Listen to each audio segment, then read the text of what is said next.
Les tablettes tactiles colonisent de plus en plus l'espace scolaire. Certains les voient devenir à terme l'outil d'écriture principal et d'autres les bannissent d'emblée comme de potentiels perturbateurs de l'écriture manuscrite. Quels sont les résultats de la recherche en psychologie cognitive concernant ces outils ? Beaucoup est dit sur les tablettes tactiles dans la presse notamment ou sur les réseaux sociaux. Toutefois, en réalité, très peu de travaux de recherche basés sur une méthodologie rigoureuse ont pu être encore réalisés pour évaluer leur impact. Ce sont surtout des enquêtes ou des observations sur les usages de ces outils qui ont été réalisés.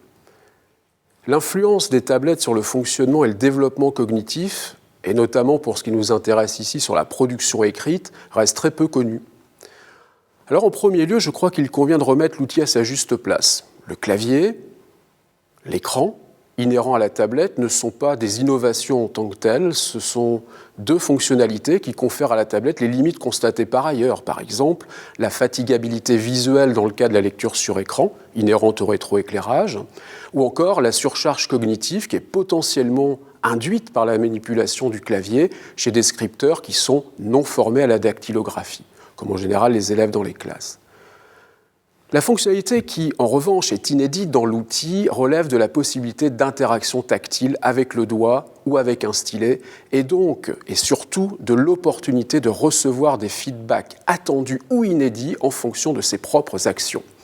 Cela permet de créer de nouvelles situations d'apprentissage de la production écrite, notamment de la graphomotricité, avec la possibilité, par exemple, de diffuser au moment opportun des vidéos montrant le véritable geste graphomoteur, ou encore de guider ou d'entraîner le mouvement de tracé de l'élève par la manipulation de feedback visuel ou encore sonore.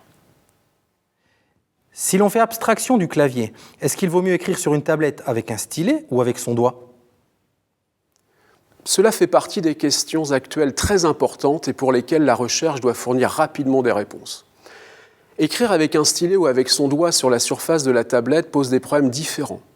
Concernant le stylet, la question des contraintes introduites par la surface particulièrement lisse de l'écran se pose. En effet, écrire avec un stylet à mine plastique sur le verre d'une tablette procure une sensation de déraper sur une surface glissante, à l'instar de ce que nous pouvons éprouver lorsqu'on trace notre signature à l'arrière d'une carte de crédit en plastique, par exemple. Il s'agit alors d'évaluer dans quelle mesure ces conditions particulières perturbent le geste d'écriture chez les élèves. Plus encore, parce que le contrôle du geste graphomoteur évolue avec l'âge, notamment avec l'installation des programmes moteurs vers 9 ans, il est possible que cette perturbation, si elle existe, ne soit pas du même ordre selon le niveau de développement des élèves. Alors pour répondre à cette question, nous avons analysé dans une recherche pionnière les effets du couplage stylet-écran sur l'exécution graphomotrice en comparant les deux modalités d'écriture, sur papier et sur tablette, chez des élèves de CE1, c'est-à-dire avant l'installation des programmes moteurs, et chez des élèves de 3e lorsque les programmes moteurs sont installés et sont en fin d'automatisation.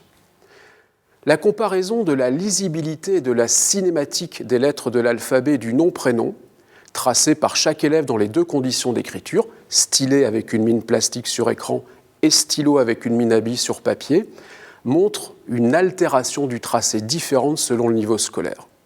Ainsi, l'écriture sur écran avec une mine en plastique perturbe le calcul de la trajectoire des traits qui composent les lettres chez les élèves de CE1, ce qui suscite une augmentation de la durée des pauses d'écriture, et l'exécution des programmes moteurs chez les élèves de 3e, ce qui se traduit par une augmentation de la vitesse et de la pression exercée en raison probablement d'une diminution du feedback kinesthésique nécessaire à la régulation du tracé.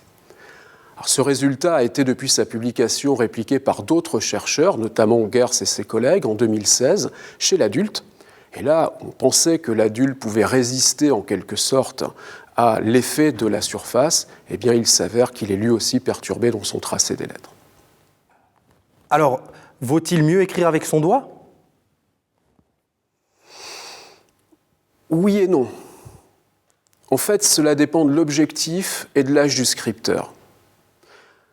Ainsi, parce que des travaux ont pu montrer qu'explorer des lettres avec le doigt fournissait des informations que l'on appelle haptiques, qui renforcent l'apprentissage de la lettre, notamment chez les plus jeunes enfants, on peut penser qu'apprendre à tracer des lettres avec le doigt sur une tablette pourrait inclure une dimension haptique favorable. Ce n'est pas aussi simple. Une recherche récente conduite par Ling, Cheng et Chen en 2017 montre que les enfants qui réalisent des activités de motricité fine avec leurs doigts sur une tablette montrent au bout de quelques semaines de moins bonnes performances de motricité fine, alors en termes de précision, d'intégration, de dextérité manuelle, que des enfants qui ont réalisé des activités de jeu manuel avec de vrais objets. Il est possible alors que la manipulation du stylo ou du stylet conduise plus que le doigt à développer la motricité fine et le contrôle du geste pendant l'écriture. Il s'agit donc de bien circonscrire les intérêts et les limites de la tablette au regard du niveau de développement de l'élève et de la compétence visée.